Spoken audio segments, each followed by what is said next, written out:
issues and witnessing to our faith, because we live in a society that, according to the media and the bully pulpits of the universities, is deeply convinced that we're wrong. But Christians have stood against the world in every age since the death and resurrection of Jesus. It was for this reason that Christians were willing to die or to undergo the tribulations that came their way, as did St. Cyril of Jerusalem, whom the Church commemorates today, March 18th. He suffered greatly for his defense of the divinity of Christ against the Arians, those who said Jesus was just a man. The readings that we have just heard today point the way for us to look to follow the Lord's way and to witness to the dignity of every human life from conception until natural death. Convictions that are under attack in Canada, in the province of Quebec, in our city, in the hearts and minds of many people. God calls Israel and the residents of Jerusalem to task by labeling them with the city names of Sodom and Gomorrah, cities legendary for wickedness.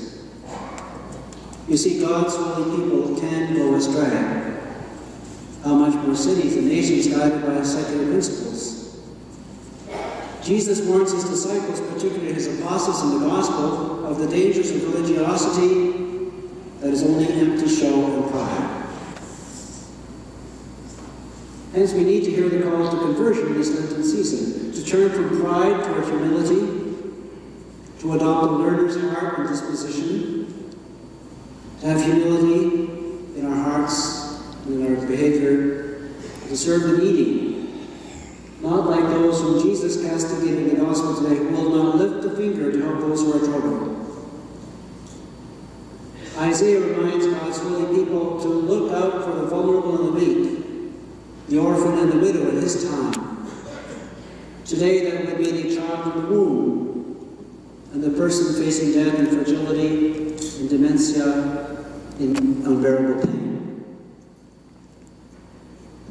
One important task that we Catholics have today, one that we share with people of goodwill who think the matter through, is to explain that just as the seasons follow one another, and we cannot wait for this winter to be succeeded by spring, legislation to allow voluntary euthanasia or mercy killing would lead to widespread involuntary euthanasia, with many, perhaps a majority of those being ejected legally, being subject to the procedure without their consent and many times against their will.